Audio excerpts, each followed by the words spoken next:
เจริญสุขเจริญธรรมขณะในเวลาบ่ายโมงกว่าได้เวลาสำหรับการออกเดินธุดงค์ในภาคบ่ายของวันที่ 7 เดือนมีนา 2568 นะวันนี้ได้มาพักตอนกลางวันได้มาพักที่ป่าจ้าสุสานที่ป่าจ้าอันบ้านบุญยืนเนาะป่าจ้าบ้านบุญยืนสะอาดเรียบร้อยดีนะที่ความสะอาดที่สถาหันอยู่นี้นะก็ได้ตะกี้ก็คือปกครูพระครูโอภาสแม่ครูสุนิตาเนาะได้มาช่วยพิ้วความจริงก็คือตอนมาแรกๆนั่นมีแต่ใบซักนี่เนาะแม่หมดเลยนะอยู่ในนี้พอครูแม่ครูก็มาช่วยกันกวาดอาตมาก็ซักผ้า เอาผ้าไปแจกสำหรับซักผ้าก็พักอยู่ที่นี่แค่แป๊บเดียวแต่ว่าก็ได้ดูแลเนาะเอามาอยู่ใจสถานที่เปิ่นก็ดูแลห้องน้ำห้องท่าอยากจะพามาดูหน่อยนึงห้องน้ำของสุสานที่นี่สะอาดมากเนาะสะอาดเรียบร้อยดีมีอยู่2 ห้องเองเนาะแล้วก็มีถังน้ำมีแทงน้ำใส่น้ำไว้ก็คงจะเป็นแทงน้ำที่ทางเทศบาลเอาน้ำมาใส่เนาะอาตมาภาพ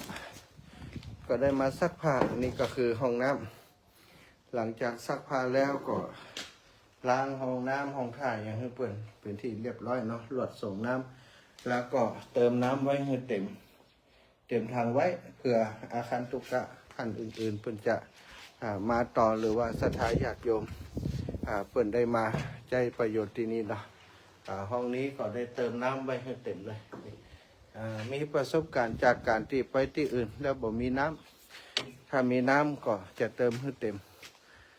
พ่อแม่สอนไว้ว่าน้ำต้องเต็มองค์เต็มไหเพื่อประโยชน์แก่คนอื่นเนาะกรณีที่คนอื่นเปิ่นมาบางเตือน้ำบัไหลใกล้ยังมีน้ำค้างถังแต่ว่านี้ได้ใจน้ำค้างถังประมาณสักเกินถังซักผ้าก็บ่พอใจแค่ส่งน้ำเนาะอันนี้ก็เติมไว้ให้เปิ่นเต็มถังสำหรับสุสานบ้านบุญยืนก็จะเดินทางต่อ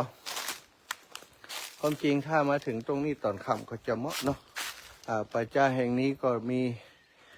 เรียกว่ามีบรรยากาศมีสิ่งแวดล้อมสัปยะเหมาะในการพักผ่อนแต่เนื่องจากว่าตอนนี้ยังมีเวลาที่จะต้องเดินอยู่แล้วก็ดูอากาศขมุกขมัวเนาะมีเมฆอยู่มีก้อนเมฆอยู่ตั้งบนแล้วก็ดูเหมือนกับเย็นนี้จะมีลมมีฝนมีพายุเนาะความจริงถ้าพักอยู่ที่นี่ก็จะปลอดภัยตรงที่ศาลาอาคารแข็งแรงดีแต่ต้องเดิน ถ้ามัวแต่พักผ่อนก็บันถึงไหนสถานสุสานบ้านบุญยืนขอบคุณท่านนายกอบต.ท่านผู้นำหมู่บ้านเจ้าหน้าที่ที่ดูแลสุสานป่าจ้าเป็นอย่างดีป่าจ้าชุมชนของท่านสะอาดดีโอ้โหแมงโอ้เอาล่นกระหลอกกระแตมีต้นไม้ใหญ่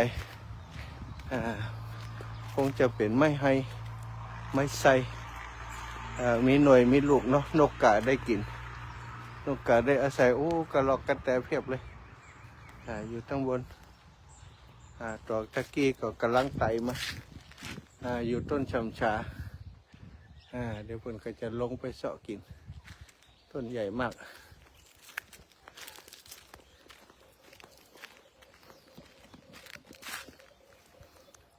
วันนี้อาตมาคิดว่าน่าจะมีอย่างน้อยก็มีผลมีลมเนาะมีลมจะไปให้มีลูกเห็บเนาะ ดูอากาศแล้วน่าจะมีส่วนของการที่จะมีพายุอย่างเข้าเพราะช่วงนี้มีข่าวว่าจะมีพายุเข้าทางภาคอีสานก็เข้าเนาะทางโคราชคอนบุรีโคราชภาคอีสานภาคเหนือของเขาก็มี มีแนวโน้มว่าจะมีพายุมาเหมือนกันช่วงนี้ก็ต้องระมัดระวังการเดินทางและการพักผ่อนอาตมาก็จะเน้นติไปพักผ่อนสุสานที่ปัจจะที่มันแข็งแรงมันดูปลอดภัยเนาะไก่ต้นไม่ใหญ่ถ้าไก่ต้นไม่ใหญ่ถ้ามันหักลงมาก็หล่นมาตันได้เดินต่อตอนนี้บ่ายโมงไปก็จะได้เดินทางต่อไปจากนี้ไปก็จะจากอำเภอปงอันนี้เป็นเขตอำเภอปงเนาะจากอำเภอปงก็จะไปอำเภอเชียงม่วนม่วนก็จะไป อำเภอเชียงม่วนทุดงโดดเดี่ยวแต่ไม่เดียวดายข้างกายมีธงธรรมจักรนะธงธรรมจักรเป็นสัญลักษณ์ของการเดินทางหลายคนหันพระธุดงค์ว่าอันนี้มันจะอาจารย์สมชาติเพิ่นมีธงว่ะ อาตมามีธงเหลืองธงธรรมจักรเนาะเป็นเครื่องล้างอย่างดีนะเครื่องล้างป้องกันร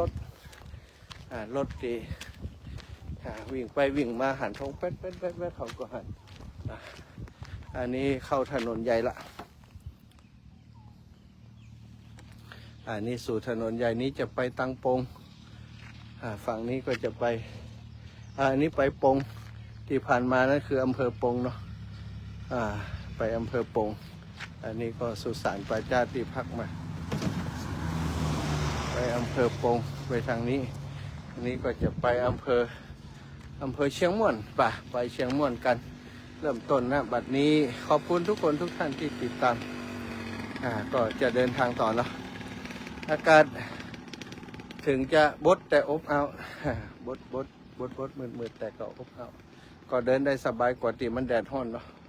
เอาละเนอะเจริญสุขเจริญ